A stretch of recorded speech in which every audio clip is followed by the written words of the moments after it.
Hello प्यारे बच्चों, मैं एनटीएस सर आप सभी के लिए एक जो ऑफिशियल अभी नोटिफिकेशन आउट हुआ है उसके बारे में बताने जा रहा हूं। और आज हम बात करने वाले एमपी पुलिस के नोटिफिकेशन की।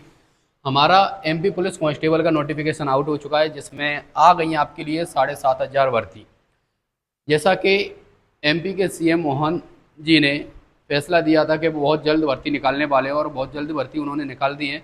इसमें आपको टारगेट मिला है ओनली 45 दिनों का, और जिसमें हम एमपी पुलिस करने वाले हैं। और अगर आप हमारे साथ जुड़े रहेंगे तो हम आपको free of cost online batch देने वाले हैं इसमें। ठीक है ना बेटा, आगे बात करते हैं इसमें थोड़ा सा। तो बेटा इसमें बात करते हैं टाइटल। सबसे पहले क्या होता है बेटा, ये नोटिफिकेशन जो जारी हुआ है वो एमपी पुलिस रिक्वायरमेंट 2025 के लिए हुआ है, और जिसको अपन शॉर्ट में पढ़ा जाता है पीसीआरटी। अब कुछ लोग तो बच्चे ऐसे हैं जिसको पीसीआरटी का मतलब नहीं होता कि पीसीआरटी का मतलब क्या होता है। तो बेटा पीसीआरटी का जो मतलब होता है वो होता है police constable requirement test. Police constable requirement test की यहाँ पर बात की जा रही है, और पुलिस कांस्टेबल रिक्वायरमेंट टेस्ट के लिए आपके 7,500 भर्ती निकाली गई हैं। ठीक है ना, जिसमें एमपी पुलिस में बेटा दो चीज़ें पूछी जाती है, एक आता है कांस्टेबल और एक आता है सब इंस्पेक्टर के लिए। ठीक है ना, तो ये कांस्टेबल के लिए अपन बात करने वाले हैं यहाँ पर। बाकी जो योग्यता की बात करें, आपकी एजुकेशन की बात करें कि इसमें जो कितनी एजुकेशन होनी चाहिए, तो आपको अगर कांस्टेबल का एग्जाम देना है तो उसके लिए आपको 12th पास होना चाहिए। एंड जब आप एसआई यानी सुपर इंस्पेक्टर का एग्जाम दोगे तो उसके लिए आपको ग्रेजुएशन होनी चाहिए। अगर एज की बात करें तो आपकी एज मिनिमम 18 साल और मैक्सिमम 33, और आगे अभी इसका डिस्कशन करेंगे तो उस पर देखते हैं। ठीक है ना, बाकी के इसमें जो जेंडर की बात करें तो मेल एंड फीमेल दोनों ही इसमें अप्लाई कर सकते हैं, चाहे तो मेल हो चाहे फीमेल हो। बेटा इसकी भर्ती प्रक्रिया की बात करें बेटा, सिलेक्शन प्रोसेस क्या होती है इसकी, तो आपको एप्लीकेशन फॉर्म फिल करना होगा बेटा। उसके बाद आपको रिटर्न एग्जाम देना होगा। रिटर्न एग्जाम में आपके जो सब्जेक्ट आते हैं वो GK, reasoning, math, science, Hindi and English.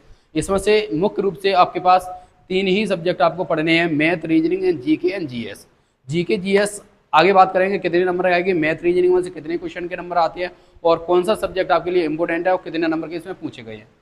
ठीक है, उसके बाद आपका फिजिकल टेस्ट होगा, उसके बाद आपका मेडिकल टेस्ट होगा, फिर उसके बाद आपकी मेरिट लिस्ट बन के आएगी जिसमें आपका फाइनली सिलेक्शन हो जाएगा बच्चों।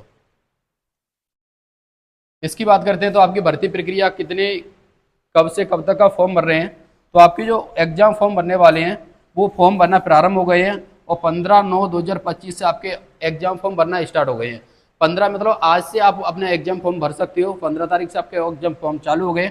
और अंतिम तिथि की बात की जाए तो आपकी अंतिम तिथि है 29/9, ठीक है, 2025 यानी कि 2025। बाकी की अगर बात करें तो आप संशोधन करवा सकते हो। अगर इस फॉर्म में कोई गलती होती है, आपसे मिस्टेक होती है, तो संशोधन आप 15 तारीख से ही करवा सकते हो। पर जो संशोधन आपका 4 अक्टूबर तक चलने वाला है। ठीक है ना, 4/10/2025 तक चलेगा। और आपके जो परीक्षा की तिथि है, परीक्षा की तिथि भी साथ में घोषित कर दी गई है। बाकी की जो परीक्षा दिनांक है बेटा आपके लिए, तो परीक्षा दिनांक कितनी रखी गई है, 30 अक्टूबर रखी गई है। 30 अक्टूबर को आपको एग्जाम होने वाला है। और ये जो एग्जाम है वो 2 चरण में होगा। आगे बात करेंगे 2 चरण में कैसे एग्जाम होगा इसका भी। बाकी केस में थोड़ा सा और देखें कि क्या शुल्क लगने वाली है, आपको फीस में कितना पेमेंट करना पड़ेगा। तो सीधी भर्ती परीक्षा की हेतु देखा जाए तो इसमें अनुसूचित जाति, अनुसूचित जनजाति, अन्य पिछड़ा वाले ईडब्ल्यूएस अभ्यर्थियों के लिए केवल मध्य प्रदेश की मूल निवासी है तो उसको 250 रुपये देने होंगे, और अनारक्षित विद्यार्थी है तो उसके लिए 500 रुपये की फीस रखी गई है। बट अगर आप पहले से ही पुलिस विभाग की किसी भी विभाग परीक्षा शुल्क में हो या शुल्क दे चुके हैं, जैसे ठीक है होमगार्ड, कांस्टेबल वगैरह होते हैं वो, तो उसके लिए आपके जो अनारक्षित विद्यार्थियों के लिए जो फीस है वो 200 रुपये रखी गई है। अनुसूचित जाति, जनजाति और पिछड़ा वर्ग ईडब्ल्यूएस विद्यार्थियों के लिए जो फीस रखी गई है वो 100 रुपये रखी गई है। ठीक है, उसके अतिरिक्त आपको शुल्क यानी कियोस्क की जो शुल्क होती है वो पे करनी होगी। बाकी की बेटा बात करें जाए कि कितने चरण में देखने को मिल रहा है, तो एग्जाम की जो डेट है वो 30 बेटा अक्टूबर फिक्स कर दी गई है। 30 अक्टूबर को आपकी एग्जाम की डेट होने वाली है। बाकी की इसमें कुछ समय सीमा की भी बात की गई है, यानी परीक्षा की जो पाली है वो 2 बारी में होने वाली है, प्रथम एंड द्वितीयक पाली में। बाकी की टाइमिंग आपको दी गई है, सब चीज़ें आपको दी गई है, आप नोटिस कर सकते हो। अगर आगे बात चलते हैं शिक्षण योग्यता की, यानी कि आपकी जैसे एजुकेशन कितना होना चाहिए, शिक्षण योग्यता क्या होनी चाहिए आपको इस फॉर्म को फिल करने के लिए, तो अपन बात करते हैं आरक्षण जीडी के लिए। तो इसमें पद देखा जाए तो अनारक्षित, अनुसूचित जाति एवं पिछड़ा वर्ग हेतु शिक्षण, उनको कितनी शिक्षण योग्यता होनी चाहिए, तो मान्यता प्राप्त किसी भी मंडल से 10+2 यानी कि 12th प्रणाली के अंतर्गत 10वीं की कक्षा की परीक्षा अथवा हायर सेकेंडरी या समकक्ष की परीक्षा उत्तीर्ण होनी चाहिए। आपने 10वीं की परीक्षा उत्तीर्ण कर लिया, हायर सेकेंडरी देने वाली है या उत्तीर्ण हो चुकी है, तो आप इस फॉर्म को फिल कर सकते हो। बाकी की बात करें अनुसूचित जनजाति हेतु, यानी कि अगर बात की जाए एसटी के लिए, तो एसटी के लिए क्या है बेटा, इसकी जो एजुकेशन रिक्वायरमेंट है वो कितना है, 8वीं पास अथवा समकक्ष परीक्षा उत्तीर्ण होनी चाहिए उसकी। क्लियर है? आगे देखते हैं। अगर बात करते हैं एज की, कि आपकी एज क्या होनी चाहिए आप में, तो एज की बात करें तो सबसे पहले इसमें देखा होगा आपने, इस जो नोटिफिकेशन आउट हुआ है उसमें हाईलाइट करके दिया गया है कि आपकी जो 18 साल जो न्यूनतम वर्ष है वो 18 साल होनी चाहिए। पर 18 साल का कब तक होनी चाहिए आपको, 29/9/2025 तक। 29/9/2025 से पहले आप 18 साल के हो गए तो इस फॉर्म को फिल कर सकते हो, अगर नहीं हुए हो तो इस फॉर्म को फिल मत करना। बाकी की अगर पुलिस के लिए बात की जाए तो मध्य प्रदेश के अनारक्षित में 33 वर्ष होनी चाहिए आपकी आयु। पुलिस के लिए मध्य प्रदेश के आर्थिक रूप से कमजोर श्रेणी के अभ्यर्थी हैं तो उसके लिए भी 33 वर्ष होनी चाहिए। पुरुष और महिला यानी कि अन्य प्रदेश के आदिवासी आते हैं तो उसके लिए भी आयु आपकी 33 वर्ष होनी चाहिए। और महिला सभी श्रेणियों के अभ्यर्थी उसकी आयु 38 होनी चाहिए। और पुरुष अनुसूचित श्रेणी यानी अनुसूचित जाति, अनुसूचित जनजाति या पिछड़ा वर्ग में आते हैं तो आपकी आयु 38 वर्ष होनी चाहिए। तो इस प्रकार से जो आपकी आयु है यानी कि इसके हिसाब से आप फॉर्म को फिल कर सकते हो। जैसा कि मैंने आपको बताया था, आपका जो एग्जाम है वो दूसरी श्रेणी में होने वाला है, यानी कि परीक्षा का आयोजन देखा जाए इसमें तो प्रथम श्रेणी में क्या हो जाएगा, आपका लिखित परीक्षा होगी जो कि हिंदी भाषा में होने वाली है। आपका लिखित यानी कि एग्जाम होगा जो हिंदी भाषा में आएगा, और इसमें आपको ओनली बहुविकल्पीय प्रश्न मिलेंगे जिसको कहते हैं अपन एमसीक्यू क्वेश्चन मिलेंगे, यानी कि एक क्वेश्चन के नीचे 4 ऑप्शन मिलेंगे जिसमें से आपको एक को फिल करना है, यानी एक को टिक करना है। बाकी द्वितीय श्रेणी में देखेंगे तो जो फिजिकल टेस्ट वगैरह होते हैं वो उसकी बात आएगी, ठीक है ना। इसके बाद देखा जाए प्रथम श्रेणी में यानी आरक्षण जीडी के लिए, तो आपको जो रिटन एग्जाम होने वाला है यानी कि लिखित एग्जाम होने वाला है वो हिंदी भाषा में होगा, बहुविकल्पीय प्रश्न होगा जैसे मैंने बताया, और इसकी जो समय अवधि है वो 2 घंटे होने वाली है, यानी कि 2 घंटे आपको मिलेंगे और इसमें आपको 100 क्वेश्चन मिलेंगे करने के लिए। आपको 100 क्वेश्चन करने हैं, 2 घंटे में, ठीक है ना। इसलिए आपके जो अधिकतम अंक है वो 100 नंबर का पेपर होने वाला है, यानी आपका जो रिटर्न एग्जाम है वो भी 100 नंबर का होगा, और जो फिजिकल एग्जाम है वो भी 100 नंबर का ही होगा, ठीक है। इसकी बात करें तो सही उत्तर के लिए आपको +1 यानी कि 1 अंक मिलने वाला है। अगर आप कोई प्रश्न छोड़ के आते हो या प्रश्न को गलत कराते हो तो उसके लिए आपका कोई भी नंबर नहीं काटा जाएगा, यानी कोई भी यहाँ पे नेगेटिव मार्केटिंग नहीं मिल रही देखने को। बाकी का अगर प्रश्नों के प्रकार देखा जाए यानी वस्तुनिष्ठ प्रश्न देखा जाए तो 40 नंबर के सामान्य ज्ञान तार्किक ज्ञान क्वेश्चन आने वाले हैं, 30 नंबर के आपके बौद्धिक क्षमता यानी मानसिक क्वेश्चन आने वाले हैं, और 30 नंबर के आपके विज्ञान एवं सरल अंक से क्वेश्चन आने वाले हैं, ठीक है। बाकी के इसमें मैं अभी आगे फुल डिस्कस करता हूँ तो आप देखते बने रहे। बाकी आपकी अगर हाइट की बात करी जाए कि आपको हाइट कितनी होनी चाहिए, इस फॉर्म को फिल कर रहे हो तो आपकी हाइट भी होनी चाहिए। बिना हाइट के आप फॉर्म भरोगे तो कोई मतलब ये एग्जाम भी पास कर दो फिर भी। तो क्या है, अनारक्षित और अन्य पिछड़ा वर्ग के लिए पुरुषों के लिए जो हाइट होनी चाहिए वो 168 सेंटीमीटर होनी चाहिए, ठीक है। और गौरखा, गढ़वाली या कमौआ के मामले में देखा जाए तो पुरुषों की जो हाइट होनी चाहिए वो 157 सेंटीमीटर होनी चाहिए, ठीक है। मराठा, अनुसूचित जाति और अनुसूचित जनजाति के पुरुषों के लिए जो हाइट होनी चाहिए वो 165 सेंटीमीटर होनी चाहिए। तो जो आपकी हाइट की बात है कि इतनी आपकी हाइट होनी चाहिए। बाकी की अगर बात करते हैं बेटा सीना की, यानी कि पुरुषों का सीना कितना होना चाहिए, तो अगर आपने बिना फुलाए सीना देखा है तो 79 एंड 79 होने चाहिए सभी व्यक्ति। अगर आप फुलाते हो तो फुलाने के बाद आपका जो सीना है वो 84 होना चाहिए, यानी कि आपका जो सीना है वो 5 सेंटीमीटर तक फूलना चाहिए, यानी कि आप अपने सीने को 5 सेंटीमीटर तक फुला लो, ठीक है ना। ये रहेगा इसमें। आगे देखें तो आगे देखते हैं सेम प्रोसेस है यहाँ पर पुरुषों के लिए, यानी कि अनारक्षित, अनुसूचित जाति और पिछड़ा वर्ग के लिए 168 सेंटीमीटर आपकी हाइट होनी चाहिए, यानी कि बिना फुलाए सीना 81 सेंटीमीटर होना चाहिए और फुला के सीना आपका 86 सेंटीमीटर होना चाहिए।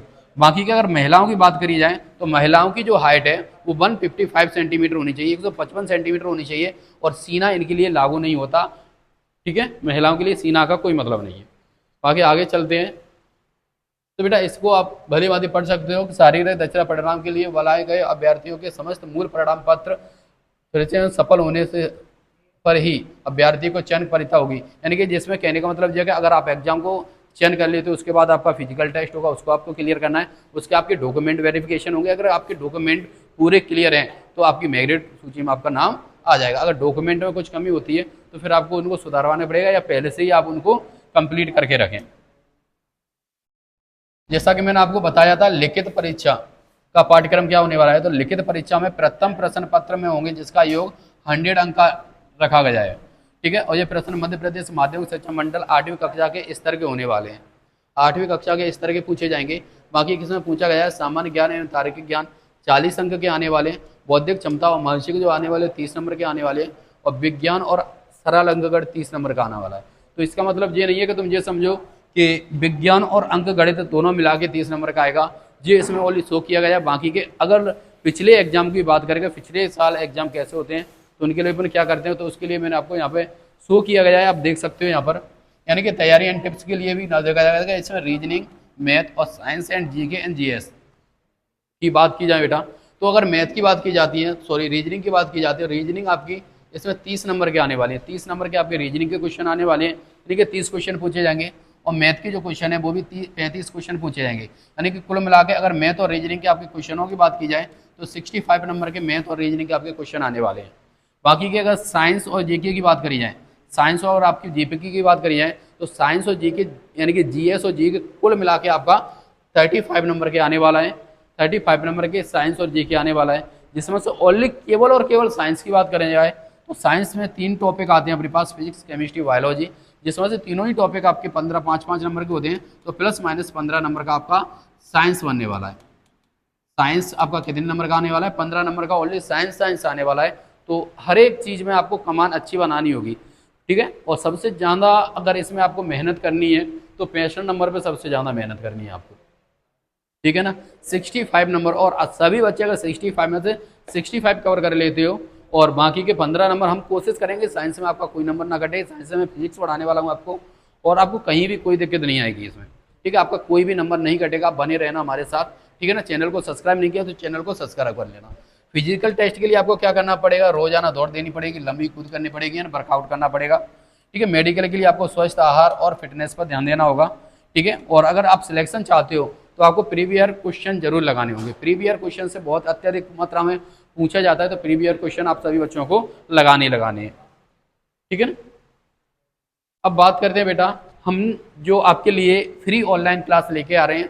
आपका जो फ्री ऑनलाइन कोर्स है एमपी पुलिस के लिए, वो हमने बैच का नाम रखा है हारे का सहारा। क्या बैच का नाम रखा है इसमें, हमने बैच का नाम रखा है हारे का सहारा, जो एमपी पुलिस के लिए होने वाला है। एमपी पुलिस के लिए होने वाला है हारे का सहारा। आप हम पे विश्वास रखें, हमारा जो सिलेबस है, हमारी जो फिजिक्स का जो सिलेबस है, हम उसको आपको टाइम से पहले कंप्लीट करा देंगे। बाकी के हम एक टारगेट बनाने वाले हैं, उस टारगेट में हमारा ये रहेगा कि हम आपको 2 दिन में एक टॉपिक को कंप्लीट करा दें।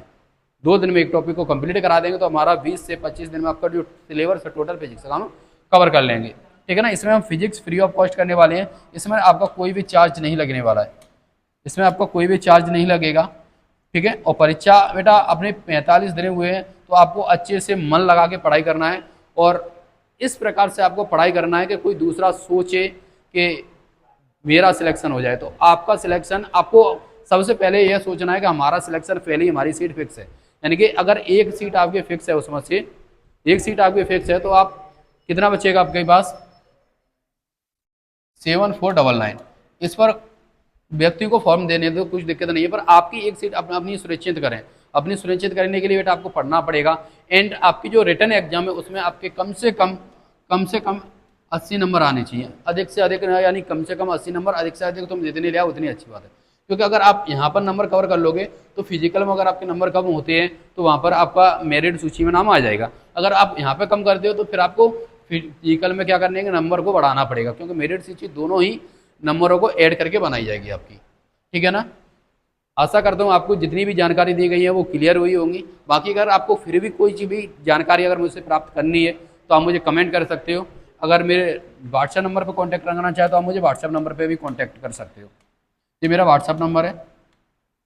ठीक है, ये ऑनलाइन बैच होने वाला है और बिल्कुल फ्री ऑफ कॉस्ट रहेगा। बस आपको क्या करना है, वीडियो को शेयर करना है, लाइक करना है, प्यारा सा कमेंट करना है और चैनल को सब्सक्राइब करना है। ठीक है ना, तो प्यारे बच्चों, जय हिंद, जय भारत। मिलते हैं अब नेक्स्ट वीडियो।